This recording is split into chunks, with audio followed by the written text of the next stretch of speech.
Hello, everybody. Welcome to episode of DMALA, Digital Motion Artists of LA.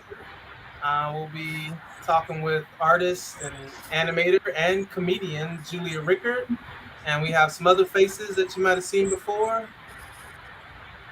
You wanna like Michael? Introduce ourselves. Michael Machigo. And there's Ko and Warren. And we do this live and not often and unrehearsed. Yeah, we're all artists and volunteers. We just love talking about motion design and effects and animation and the industry and sometimes best practices, and sometimes we have a beer, and that's where I probably talk to Juliah the most, just like after what used to be our in-person show, just talking about like, what are you up to? You know, what are there jobs out there? Like, what problems have you come across? Sometimes we all help each other and network. So, yeah. Hello. Yeah, it's nice to see Julia's face again after so long. I also want to interject that Julia actually presented for us in person as well. Yeah. Twice or once? I remember we did special effects with like a space helmet. Like, yeah. I used oh shoot. I won a plugin and then I used it for the Martian in college. I miss winning the plugins. Oh man. So Juliah, I'm really excited to see what you have for us. Is there something you can tell us to kind of prepare us for what we're going to see today? Sure. Or for people that don't know you, let our audience know a little bit about yourself. Yeah. Okay, yeah. I mean, I working in animation. I do a lot of stuff. I've done visual effects. I worked on the show Naked and Afraid, if you're familiar with that. I also worked on Oishi Demon Hunter. This is an anime show some people are super fans of. Oh my gosh, you worked on Oishi? Yeah, for one episode. Oh, cool. I remember that. Sorry. Oh no, it's somebody actually took a clip from my reel and reposted it on YouTube, and it was one of those moments that was just flattering. You know, they were so excited and they credited me and everything. But yeah, so I've been working with Adobe Character Animator since 2017 when it came out, just because I was trying to learn Toon Boom, which is very similar to, or it's what they use for most TV shows, and it was just taking a long time. And I mean, not the learning process so much as just it takes a long time to animate using Toon Boom, and I wanted to just make something that told a story now. And this other software came out, and all I had to do was just rig a puppet, and I had a walking, talking character immediately, which was amazing. Yeah. So so I've just been working with it as much as I can, just to see how far it can get pushed. So. I think that's a lot of fun too, right? When you're pushing something that you don't know what its limitations are. And you just want to go crazy with what you expect it to do. It's a lot of fun. Exactly. And yeah, for this particular software, anyone who uses it can just talk directly to Adobe. If you just go on their YouTube channel and just say, I'm trying to do this and it doesn't work the way you say it's going to, like, they will respond. It's and then when you're like me, when you're trying to do something that just hasn't been done before, you know, there's a community of people who use it where we all just kind of share what we figured out. And it's really fun. I like being on the cutting edge of something. Yeah, that's always exciting. Yeah, that's really exciting. Do we have any news or announcements today? I know Adobe Max is going on. Adobe Max just wrapped up, right? It just wrapped up moments ago. Actually, it's still going on for parts of Asia, I believe, but the Americas schedule is wrapped. But if people are have registered for it, right, we can go back in and rewatch those. You can rewatch any of the sessions, yeah. Those Except for a very sessions. few. There's like a small list of stuff that won't be available anymore. Awesome. So Julia, did you go into the Max sessions for Character Animator? Take a look at any of those? I somehow missed that it was going on until today. It is a little different, right? That it's because it's been online for the last 2 years. That kind of build up to it, although it's reaching, like it's an event that reaches a lot more people potentially because it's online. Oh yeah. You don't have that crazed build up to it when it's in person. You know, people trying to find, you know, travel accommodations, even people who might be local to the venue, you know, trying to make plans around work and around scheduling, you know, different big projects so that they land outside of space for Max, figuring out social time after the Adobe Max sessions have ended. It becomes a big part of, you know, planning, and then kind of Adobe Max takes on this whole other character when it's in person versus having something that is, you know, just playing on your screen. It does make it a lot. I think for me, it makes it a lot more visible when I have to sit down and take time to think about how to carve out that time for me to be away from all of my work. I think. Has everyone been to Max in the past? Julie, have you been to Max? I don't think so. No, I've been to other similar things, but I don't think I've specifically been to that one. Yeah, I think that's interesting because, you know, all design conferences are, you know, similar in that you have to make time to get there. But there were quite a few, like there are great big announcements at Max. Does anyone know if Character Animator had big announcements at Max? I don't remember seeing anything specifically. I do know that some of the things that were in beta were released, and Julie, you probably know that the legs, the leg and kinetic legs and arms are are an attached thing that are now. You can now go like this and make it move. Right. A bunch of new features, but I can't remember what the exact list was. Yeah, and it's hard for me because I've been working in the beta software for so long. When I worked on this Paw Patrol, I did it in the official software just to be sure that I could pass it along to the client. But it's hard for me to remember what's new and what isn't. Yeah, what's pre-release, what's public beta, what's actually out there that anyone can download and use right now this minute. Yeah, it gets blurry. Yeah. You know, I was wondering if because during sneaks, one of the cool things they showed during the Adobe sneaks this year was turning your video into a painting, right? Which I don't know for sure, but that immediately reminded me of there's that feature in Character Animator where you can turn yourself into like a talking stylized piece of art. And I thought, okay, there's got to be some parallel there, but I don't know. You know, I don't know anything for sure. So, but I was like, but that was kind of cool looking. Like, okay, I hope that makes its way into something we at least get to play with, right? And of course, a lot of the sneak stuff winds up, if you missed any of it, at was it labs.adobe.com. You know, you can go there and see a lot of what they're showing comes from that. And if it is something you can actually use already, sometimes it's available there. Although I think for the video as art stuff, that's all just a presentation video right now. Cool.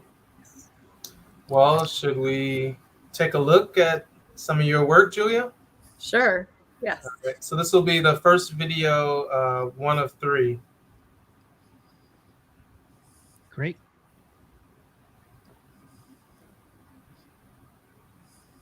Theoretically?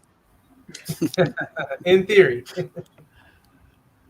I worked on the Paw Call promotion for PXL Agency, promoting Paw Patrol, the movie. Here are some tricks I used to make these characters come to life in Adobe Character Animator.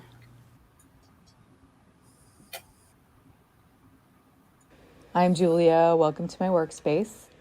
This is Sky. She's very cute.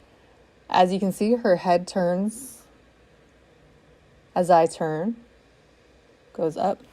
Oh yeah, she can jump up and down. Her legs bend. Her eyes follow my eyes.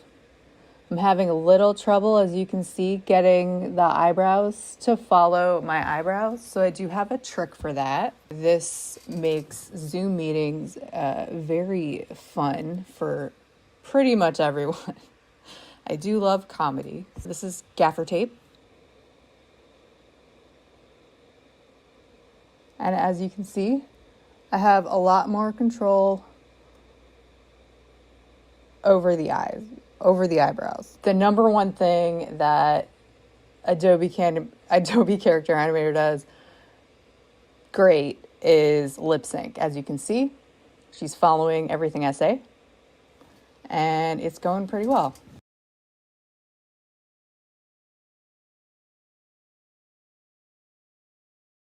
Getting a smooth head turn can be a little bit tricky, so I found another project that had the effect I wanted and used it as a guide. And yeah, FOXIE was my guide. As you can see, the number of degrees, it's just laid out and spelled out for you exactly what you need. 60, 50, 40, every 10. The way I have Sky rigged is, this is left quarter, this is frontal. To get to the left quarter, there's 30, 20, 10, 0. And you just leave them all on when you import it, and it usually figures it out pretty well.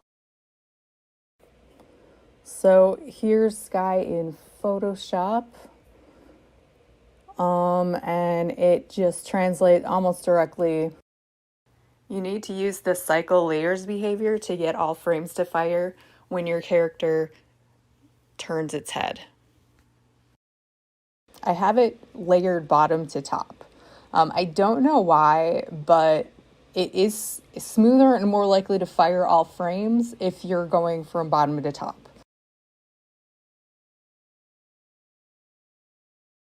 Each ear in each layer has its own dangle. It does give a pretty good effect. The more movement, the more wagging, and the more dangling, the more lifelike the character. This is Chase. I definitely recommend automating as much as possible. And again, if there's something you can add a dangle to, like in this case, as you can see, Chase's tail and badge dangle.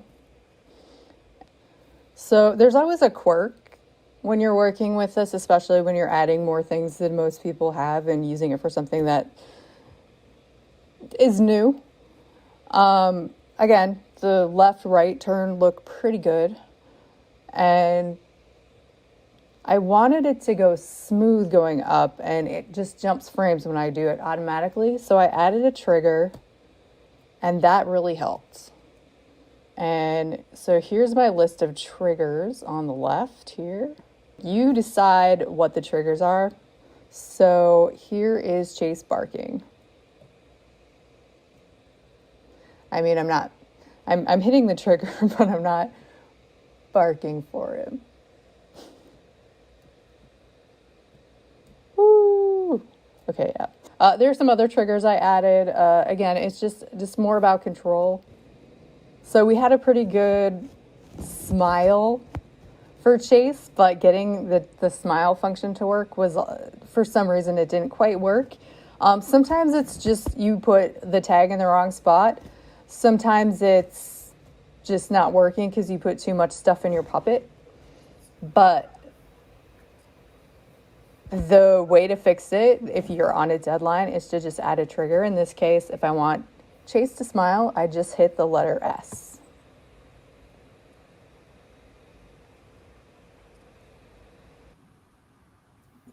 Wow. Super cool stuff, Julia. I have questions. Oh, yeah. So I mean, the first thing I was wondering about the eyebrow trick. So like, how did you figure that out? Where'd that come from?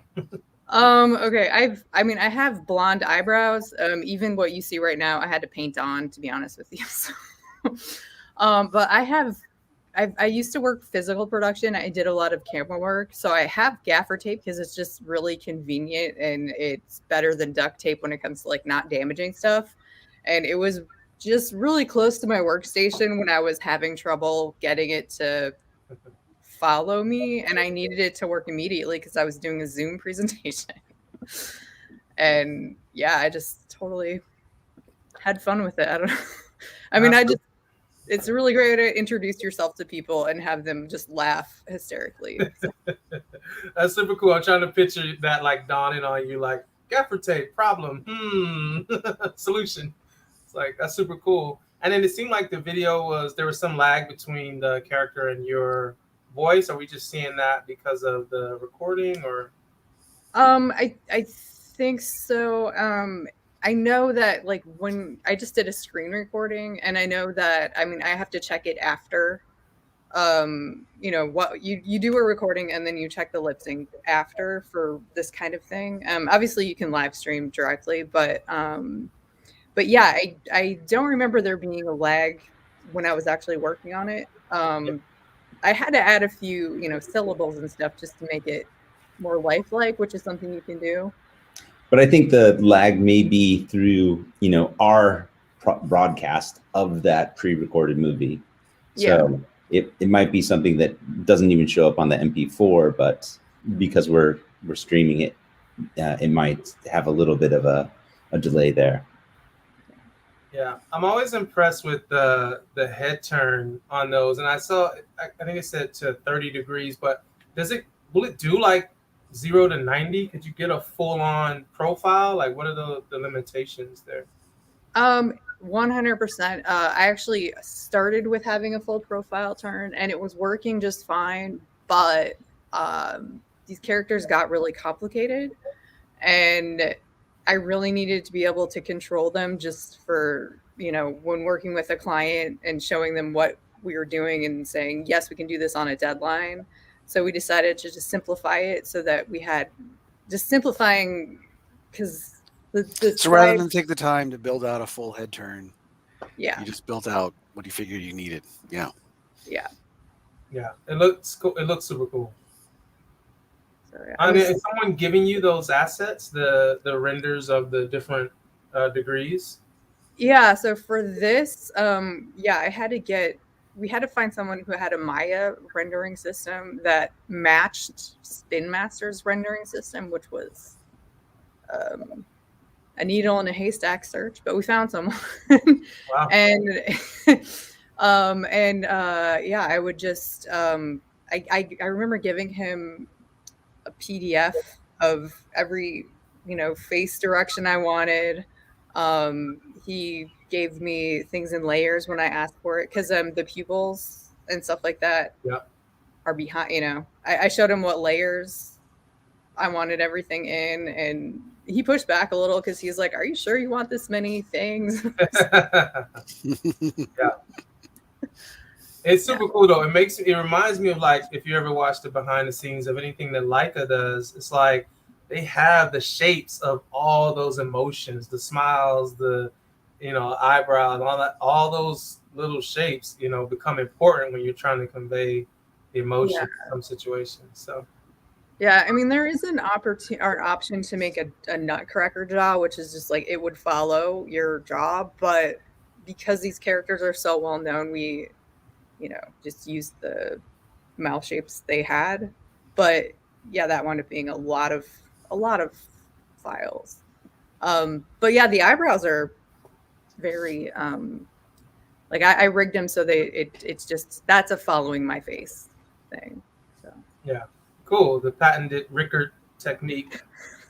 I'm gonna read some more about it. So I guess we'll move on to the second video, unless anyone has any more questions.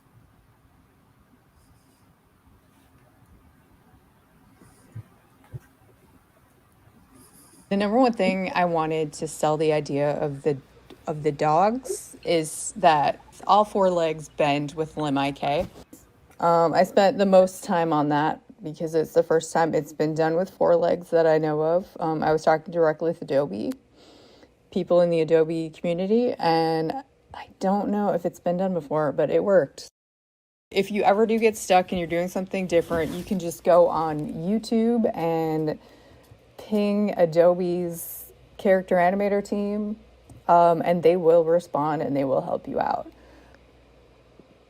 The way I made the limb IK work on both legs is first at the very top, the behavior limb IK is applied to arms and legs. And you can mess with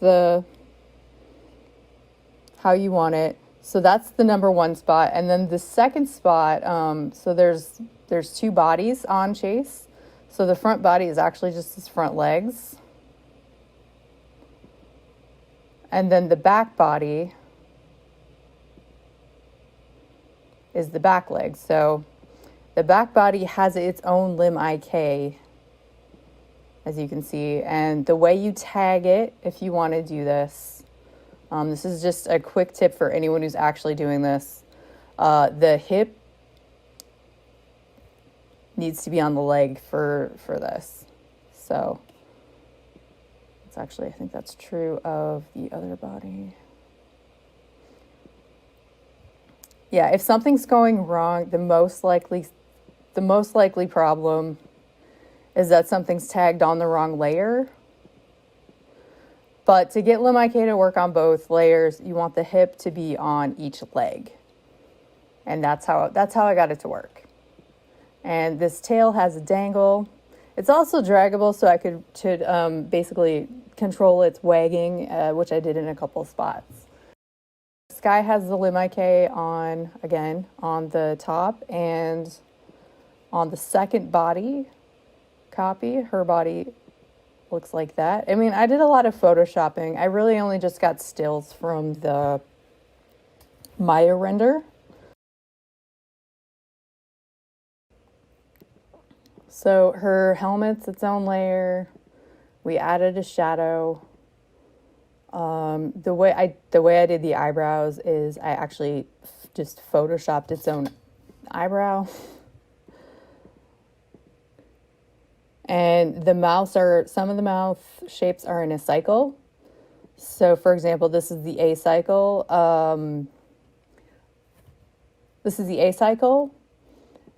And I think 3 was the limit for that. So it's just set to play, and then beyond that, behind the faces are the eyes, as you can see.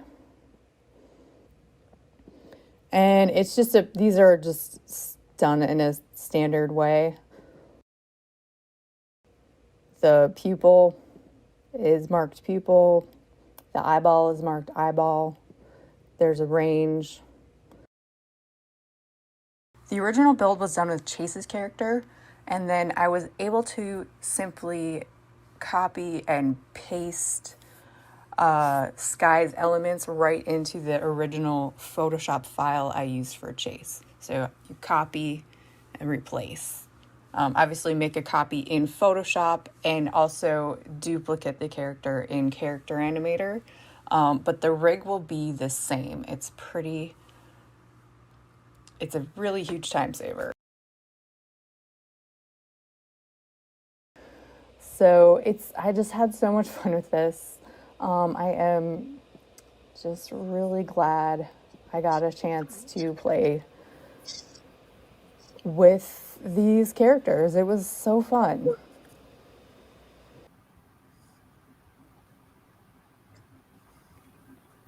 Julia, the more I see, the more questions I have. So a couple things.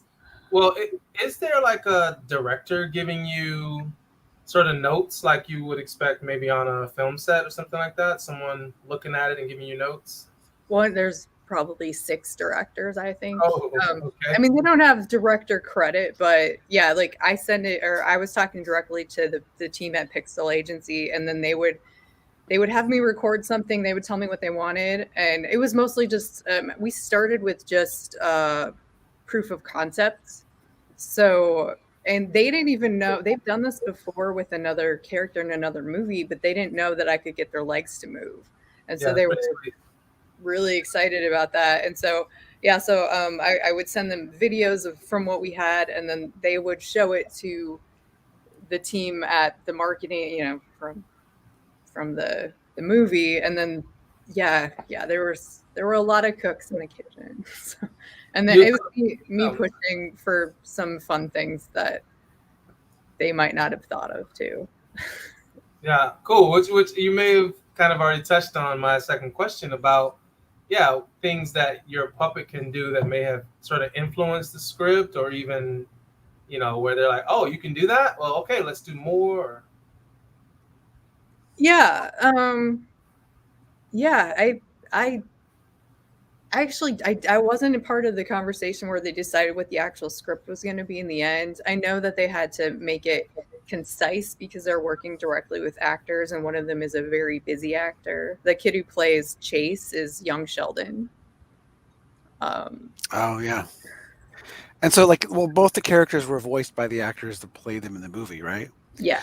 And so, did you come up through what you were doing? Did you come up with what was going to be said, and that turned into a script, and then they went and recorded it, or like, what order did that dialogue get recorded? Yeah. First, I just showed them what Character Animator could do with these four-legged creatures, and we were just focused on Chase at that time, and they were just sending it as a proof of concept. Like, here's, I mean, they were working on other things for the movie. They're just like, here's what we can do with Character Animator. And then they came up with a plan based on what we were capable of. So they decided to make it a script, make it, you know, something we could, it's an interactive experience. So if you're a parent with a kid, and kids love Paw Patrol, just they do, it's awesome. But yeah, there's we did a bunch of names, a bunch of personalized messages, and it kind of they have their own scripting system that pulls it all together based on what you asked for, and that's cool. How we did it. And I have one more quick question just about organization, because it looks like the files are named from Photoshop to Character Animator a certain way. So how do you stay organized? I wish I was more organized. But I mean, I've been using the program long enough that I know what to like. There's a hierarchy of folder structure and file structure for working with the program. So there are certain things that have to be grouped together for Character Animator to read them correctly. So it's really just I actually usually just take a puppet I've used before, and even if I have to delete all the art, just so that I have that file structure, because it's just, it works perfectly. It's just it's everything's got to be named very specifically. If you tag something, if like I had to stop, like there's like weird letters in my you know, in my names, because if I accidentally tagged or wrote something like L or R or left or right or something, it would tag it when it wasn't supposed to be a tag. So there's just some weird, you know, phonetics in my documents because of that, because I'm just fighting the tagging system when I don't want it. Yeah. Understood. So I guess we'll move on to our third and final video. Yeah. Before I took on Paw Patrol, I started with a toy I bought at Big Lots for $10. It's Mira from Aquaman, but the reason I chose her is because she stands, she's a freestanding character. You know, I just played around with it. Her arm has a whole bunch of different positions, and her eyes will move. She'll make a funny face. She was a little bit harder because I was using a physical toy. This is from Photographs. This is Mira in action. Obviously, I just had a lot of fun with some toys. But yeah, the thing is with Character Animator, once you've rigged something, you can just keep repeating it and it's a button push, and that is why it is so much faster. Sometimes you're gonna have to do some editing, but for the most part, I really just had fun. For a 3D character, you're pretty much gonna need Photoshop. There's no way around it. You're gonna get renders of parts that you're gonna have to assemble, and Photoshop is the way to do it. But if you're creating something new, especially if it's a two-dimensional project, I highly recommend working with Adobe Illustrator instead, because it's a lot faster and easier to just make an adjustment. I would say that these arms, as you can see, each one is hand drawn, and mostly I just, copied what I had and then moved the fingers a little bit. It just simplifies it. It makes it's a little kind of similar to Toon Boom. Then the workflow is a bit different after that. My goal with Character Animator is to tell stories, and I've had a few opportunities. For example, I just finished a music video. She needed backup dancers. I have them rigged so that they move together. They all have the same basic mechanics. Two of them have hair that dangles.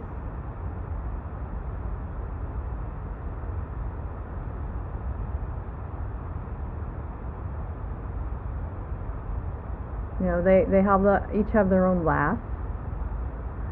The artist wanted to ride a jet ski, so I use the same rig. It's the same. I didn't have to re-rig the head or the eyes.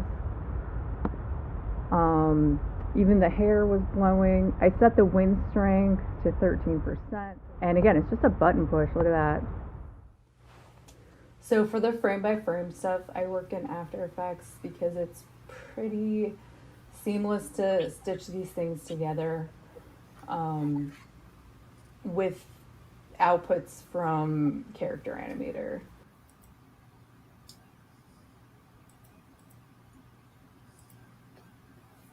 Super cool.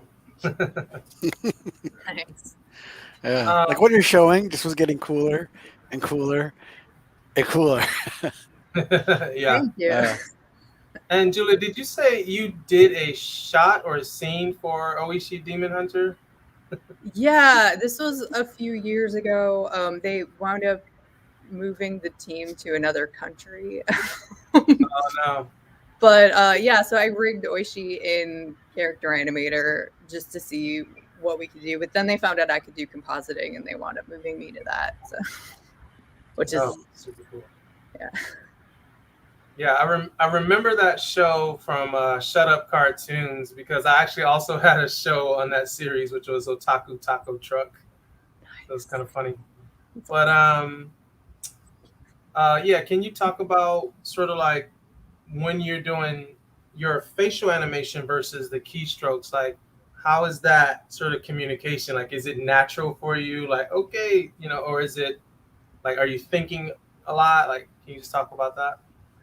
Yeah, you kind of hit the nail on the head of the question I have going into any performance, because it took me a long time to automate things, because I do like controlling, when things happen. But if you're doing something, well, it's easier to control it now. I think the earlier versions were a little bit harder, but yeah, the way I work is I'll just automate anything that can be automated, and then if something stops working, I'll just add a trigger. Or if it can only take 2 inputs, I think, at the same time. So I'll record a performance, and then I'll go back and be like, well, I also want it to do this other thing. And you just turn off the recording of all the other elements, and then you just add, like for example, Chase's tail wagging. I did that by itself while everything else had already been recorded. So you just leave the draggable on. That kind of leads me to another question, which is like, do you kind of know how ahead of time, like what's going to be like, oh, okay, the tail I'm gonna have to hand animate, and the rest, the face or something, I know I'm gonna do character animate. Like, do you have a sense of that, or is it like as you get into it, you kind of figure it out? I mean, I know how the software works, so I will look for places that the dangle will work and do a good job. You know, any place, you know, like yeah. So it's like while I'm rigging it, I'll just kind of think about, well, what would this, you know, how do I think character animator will take this, and then I'll just make sure that it's basically on its own layer, so that when it's in character animator, I can throw a dangle on it and see if it works. Usually it looks great. But yeah, the triggering system, I mean, I have actually bought this specifically because they do a MIDI controller, and and Yeah. I have some of my early characters rigged with all 100 keys, has its own thing. I could do this just massive project, but the only problem was, for some reason in my workflow, the MIDI controller stopped working. Like, it would take the input, and then when I shut it down and turn it back on, I couldn't get to work again, and I don't know why. So Yeah, strange things happen. It's super cool stuff. Were you back to your keyboard then, since the MIDI controller wasn't working? Oh, I mean, I talked to other people, and they use those there's pads with buttons. It's not a MIDI controller. So it's like a pad with like a grid of like 8 buttons on it. Yeah, and to me, I'm just I when I'm doing, I mean, for a live stream, yeah, you'd want as much as you can, but for what I usually wind up doing, which is just really fast animation, I mean, it's just easier for me to just kind of animate in layers, you know, do what you can and then go back, and then try not to be too much of a perfectionist. So. Okay. Well, you know, I was gonna say about like the dangle. They're surprisingly gratifying when you do your first dangle on a character. Like, you're like, oh, okay, that totally works. Especially coming from After Effects, because one of the very first motion graphics projects I did was I wanted a yo-yo to bounce and the string, and I found out After Effects, at least at the time, had no easy way to make a string move. Yeah, there's a couple plugins for all of that now, for bounce, for strings, for a lot of it. Yeah, super cool stuff. Character Animator for me is like on the list of things that I need to like delve into. My secret goal is for someone to open up a Zoom call, and instead of it being my actual instead of you, yeah, and it's like fully animated though, and they're like, hello, and I'm just like completely in character. So if I have any questions, I know who to call. So on that note, where can we see more of your work? Social media or websites? Yeah, so my website is just my name, juliahrueckert.com. Thank you. And on Twitter and Instagram, I'm at comedy with an H. My first name is Julia with an H, so just spell out comedy with an H. Or it'd probably pop up if you just type my name. Okay. Well, you know, Julia, so you wear a hat of like doing stand-up comedy, right? Yes. I actually did a real estate opening last Friday. Oh, very cool. You know, what I'm wondering is, have you ever thought of trying to work in some of your character animator characters like live for one of your comedy routines? What I'm doing right now is I'm actually making a show based on my stand-up. I mean, I want to pitch it, but that's tricky. I mean, it's a tricky business. So part of me is just, I might just make it, or just make, you know, short content and see how it goes. But in terms of live stand-up comedy, we spend a lot of time on one joke. Like, I'll take a joke to 5 or 6 open mics just to see how it does before I include it in a routine. So the live part's a little bit, stand-up comedy is cheating. Like, I'm not, that'd be great for, I could do improv with it. Right. Cool stuff. Well, thanks for showing us your sharing your talents with us and showing us your cool work. It's really, really interesting stuff. Yeah, Yes. thanks, Julia. Thank you so much for having me. This was fun. So Yeah. We are DMALA, Digital Motion Artists of Los Angeles.